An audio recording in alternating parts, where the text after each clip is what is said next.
Okay, welcome. This deep dive is really about digging into some practical Stoic wisdom. How do you live a genuinely excellent life, no matter what cards you're dealt?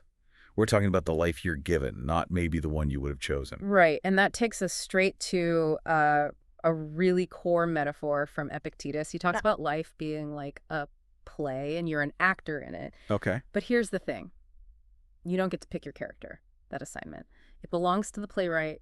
Call it fortune, life, destiny, whatever. Your job, the Stoic duty, is just to play that character, whatever it is, really well. I like that framing. It shifts the whole perspective, doesn't it? Away from, why did this happen to me? Towards, okay, what am I going to do with this? Exactly. And our sources give us these two just incredible contrasting examples. You've got Marcus Aurelius, The emperor. the emperor, who famously didn't even want the job. He just wanted to be a philosopher, quietly steady. And then you have Epictetus himself. Right. Lived most of his life as a slave, persecuted, suffered quite a bit. Totally different worlds. Yet both of them managed to do, well, quite a lot with the roles they were handed. It really drives home the point that the external role, whether you're emperor or slave, it's kind of random, like a roll of the dice, determined by birth or just circumstance. So the duty isn't to complain about the script. No, or try to rewrite your part. It's about accepting that assignment and then just pouring everything into fulfilling that role, to the best of your ability. And the sources do suggest there's room for, let's say, flexibility or even ambition within that role. But that initial acceptance... That's the non-negotiable starting point. Yeah, actually. okay, so you accept this often difficult material you're given. That's what goes into what you might call the forge of character. Yeah, exactly. Character isn't something you just find lying around. It has to be forged, usually under pretty intense heat and pressure. Seneca had a great line about this. Oh. He said, "A gem cannot be polished without friction, nor a man perfected without trials." If you want that polish, that character, you have to embrace the friction. Let's talk about that friction with Marcus Aurelius. I mean, his start in life. Really rough. Loses his father at 3 years old. Then he gets pulled into the imperial palace under Emperor Hadrian. Who was, let's be honest, brilliant, but also pretty erratic, especially towards the end. And Marcus is basically groomed for absolute power from a young age, forced into this environment. The sources call it a political asylum. Which is a strong term, but probably accurate. Filled with spies, people trying to curry favor, backstabbing, violence. It sounds intense. Utterly. He's dealing with serious public duties really young, too. Like being quaestor. Managing Rome's finances. At just 18. Yeah, imagine that. When you look at that kind of upbringing objectively, you think, wow, that should have created a monster. Another Nero, maybe, or Tiberius. Right. There's that line in the sources, that modern analogy. Yeah. You wouldn't last an hour in the asylum where they raised me. It hits hard because it feels true. So how did he do it? What was the firewall that stopped him from becoming corrupted by all that? Well, the sources point directly to Stoicism, that moral compass, the four virtues, and specifically the teachings he got from Epictetus. Okay, so philosophy helped. Yes, but crucially, it wasn't passive. It wasn't just reading scrolls. Marcus worked incredibly hard at it every single day. He talks about deliberately trying to not be Caesarified. What does that mean exactly? Caesarified. It means becoming corrupted by having that absolute unchecked power. Yeah. The idea that the purple robe, the imperial cloak, it stains whoever wears it. It turns a regular person into someone self-indulgent, paranoid, maybe cruel, tyrant. So Marcus spent his whole life fighting that internal tendency. Pretty much. Trying to hold on to his philosophical principles, his virtue, while sitting in arguably the most powerful and potentially corrupting office in the entire world. And that resistance, that took huge, consistent effort day in and day out. And making that kind of effort, changing yourself, it requires this weird mix of traits, doesn't it? The sources mention Tom Allen's insight here. Oh yeah, this is fascinating. It's a paradox, really. To start something you know you're bad at, whether it's managing Rome's money at 18 like Marcus, or just learning any new skill today you need, a certain amount of shamelessness. Shamelessness. Yeah, you have to be willing to just be bad at it, maybe even publicly, when you start. That sounds uncomfortable. It is, but, and this is the crucial part, that shamelessness has to be paired almost immediately with its opposite. You also need the humility and maybe even the self-loathing, strong word, but it makes the point to recognize just how bad you actually are. Why? So you don't get complacent. Exactly. So you actually buckle down and do the hard, consistent work it takes to get good. You can't learn if you're pretending you've already got it figured out. Okay, applying that back to Marcus. He needed the shamelessness to just show up as Quaestor at 18, right? Signing off on budgets, probably feeling way out of his depth. He had to perform, even badly at first. He showed up. But then he also needed the humility to realize, wow, I really don't know what I'm doing here. I need my teachers. I need mentors. I need to practice this virtue stuff constantly. Yes. And the ability to actually take that advice, to internalize those lessons, that's where the real wisdom lies. Wilson Misner had a great quote about this. What was that? Profiting from good advice requires more wisdom than giving advice. That's good. Marcus wasn't just lucky enough to have good tutors. He had the wisdom to let their advice actually shape his actions and his character. It wasn't just the teaching, it was the quality of the student. And that kind of self-mastery, it really starts with that fundamental Stoic practice, doesn't it?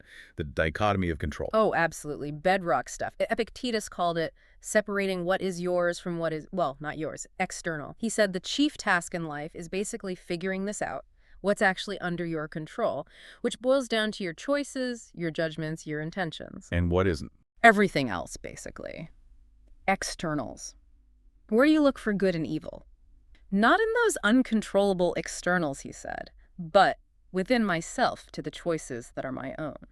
So if we bring that into today's world, all the noise, especially the political stuff mentioned in our sources, like dark money in politics or who the candidates are or voter suppression efforts, even the final election results. All externals. You don't ultimately control those outcomes. Okay, that distinction makes sense. But here's a potential issue. If you focus only on controlling your internal choices, couldn't that become, well, an excuse? How do you mean? Like an excuse for inaction. Yeah. But could it sound like you're saying, oh, well, I can't control the results, so why bother trying to change anything out there in the world? That's a really important question. And the Stoic answer is a very firm no. That's a misunderstanding. Okay. The dichotomy of control is about where you direct your worry and your mental energy. It's not about where you direct your effort. Oh, okay. So you still act. Absolutely. You 100% control the effort of, say, casting your vote, or engaging in civic discussion, or working for a cause you believe in. The distinction just moves your energy away from obsessing over the outcome, which you can't control, and focuses it back onto your action, which you can control. It's about fulfilling your duty. Got it. And taking that action often starts not just with sheer willpower, but with something maybe subtler, like self-persuasion. Yeah, Jay Heinrichs talks about this. That character work, a lot of it is actually about reframing, of changing your mood, your attitude toward things. Like Marcus did with being emperor. Exactly. He clearly resented the burden initially, Yeah. but he reframed it. He saw it as this incredible opportunity for service, for the common good. He didn't change the job description, he changed his attitude towards his assigned role, and that made it meaningful, purposeful. That kind of mental reframing must also link to managing time, to patience. Robert Greene's idea of supreme patience. It does. Greene argues that time often feels rushed or frantic because our emotions are frantic. We feel out of control. But if you can master your emotional responses, get some internal calm, then time seems to slow down. Perception changes. And that gives you the patience you need to act effectively, not just reactively. Hurrying, Greene says, actually betrays a lack of control. So the goal isn't just to rush things through. No, it's to become, as he puts it, a detective of the right moment, to wait, observe, and act deliberately. That supreme patience sounds like it requires mastering internal chaos, especially worry. I liked how the source put it. Worrying is a waste of a really good imagination. It really is, isn't it? Instead of imagining positive futures or solutions, you're just mentally rehearsing disaster scenarios. So we need a practical strategy. How do you manage those anxious thoughts? The sources suggest a kind of triage system, like managing a queue. First step, ask yourself what's actually yours to worry about. Meaning? Is this worry based on something real in your sphere of control, or is it something being pushed on you by, say, social media outrage or endless news cycles that doesn't actually affect your choices or actions? And if it's the latter? Eject it immediately. It's not your burden to carry. Okay. Step 2. For the worries that are legitimate, that relate to your responsibilities, ask, what can wait until tomorrow? Seriously, shelve them. Give your mind a break. Often clarity comes overnight, or even just after an hour away from the problem. Don't feel you have to solve everything right now. Right. Perspective helps. And the third step. This one's maybe the most important. Ask, what cannot be changed? This is about the irrevocable past. Mistakes made, regrets, things that are simply done. These thoughts serve no useful purpose now. So you have to. Deliberately eject them. The Source uses the image of throwing them out the space hatch. They're just dead weight. Let them go. Okay, so we've got self-mastery, managing worry, patience. Let's circle back to action. If Stoicism is so much about internal control, how does that connect to the outside world? There's that risk of thinking it means withdrawal, right? Just sitting quietly and controlling your thoughts. Yeah, that's a really common and dangerous misunderstanding, and the Stoics themselves pushed back against it hard. You have to look at the contrast between philosophical schools back then. You had Epicurus, for example, who basically said the wise person will avoid public life, avoid politics, unless there's some dire emergency. Okay, so withdrawal was an option. For some, yes, but Zeno, the founder of Stoicism, taught the exact opposite. He said the wise person will engage in public affairs unless something actively prevents them. So the default for a Stoic is engagement. Yes. Duty. Contribution. Self-mastery isn't an end in itself. It's preparation for acting effectively and virtuously in the world, in the polis, the community. We have to contribute. We act, we vote, we try to do good things, not necessarily because we think our single action will change the world statistically. Right, but because it's the right thing to do. It's our duty, plain and simple, regardless of whether we see the immediate impact. Marcus Aurelius said something like that, didn't he? A better world is built. Action by action, vote by vote. Exactly. Yeah. We do these things because if everyone decided their small effort didn't count, well, society would collapse pretty quickly. Duty stands apart from measurable results. And for that duty to be truly ethical, it needs a solid foundation.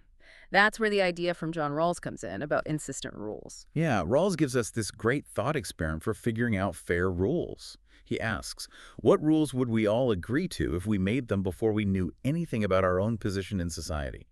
If we decided behind a veil of ignorance, not knowing if we'd be rich or poor, powerful or powerless, lucky or unlucky.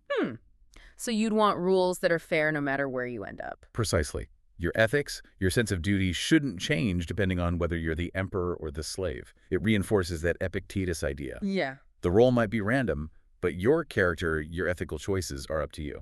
It really draws a line between people focused on that duty and those just focused on, well, what they can get out of a situation. Brian Tracy's contrast.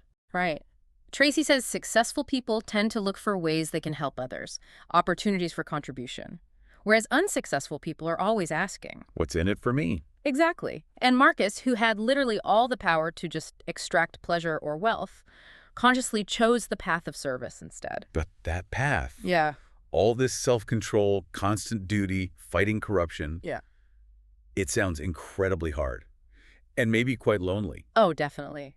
The writer Walker Percy really captured that sense of isolation. He wrote something like, most people have no one to talk to, no one, that is, who really wants to listen. Wow, that feels true sometimes. And you can imagine Marcus Aurelius feeling that acutely.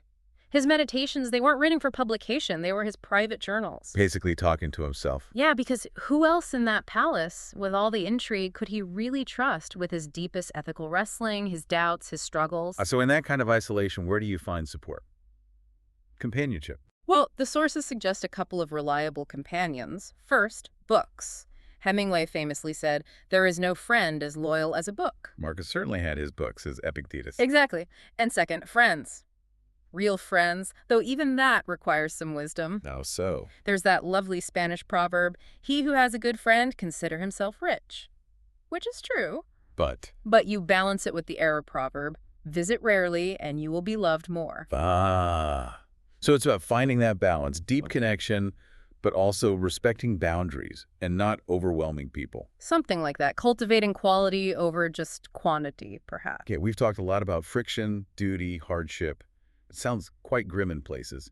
But the goal isn't just grim endurance, is it? No, absolutely not. That's a key point. The ultimate goal includes finding joy, even amidst the difficulties. Think about John Adams. He faced incredible challenges, war, political defeats, personal losses. He once wrote, sounding pretty bleak, griefs upon griefs, disappointments upon disappointments. Sounds like he was ready to get up. Stoic resignation, maybe. But that's not the full quote. He immediately follows it with, what then? This is a gay, merry world notwithstanding. So the joy isn't canceled out by the grief. Not at all. The joy is found despite the grief. It's a conscious choice, a determined response to the reality of hardship. It's maybe even more valuable because of the hardship. And Marcus Aurelius, with everything he went through losing so many children, the massive plague, constant wars on the frontier, Immense suffering, yes. yet he never seemed to lose his capacity for wonder, for seeing beauty. The sources mention his observations of small things. It's quite moving, actually. He writes about noticing things like a loaf of bread splitting at the top as it bakes, or the simple beauty of the way a stalk of wheat bends under its own weight. Details like that. They show something important, don't they? They show that all the power, all the suffering, all the responsibility of the purple cloak hadn't completely crushed his soul. He hadn't become totally cynical or hardened. He kept that ability to see beauty, to feel delight. Yes. And maybe that capacity for finding joy in the small things, that's the ultimate sign of real self-mastery. So for you listening, for the learner, maybe the core takeaway is this. Your assignment, the role you've been given in life's play, that's largely fixed. You didn't choose it. But your performance, your character, that's something you choose every single day through that self-persuasion, that patient control, and that sense of civic duty. Right. And as you work on performing that role well, it's worth keeping in mind that paradox from Bachelard. We need to stay connected to the past, to memory, to the lessons learned from Marcus, from Epictetus, from all those who struggled before us. But at the same time, we have to ceaselessly pull away from it. We have to adapt that ancient wisdom to face a future that is totally new, totally unpredictable. A future nobody could have fully prepared us for. Exactly. So the real challenge, the real path to excellence, is figuring out how to use the wisdom of your past to navigate a future that looks nothing like it. That blend of continuity and constant adaptation, that's the work.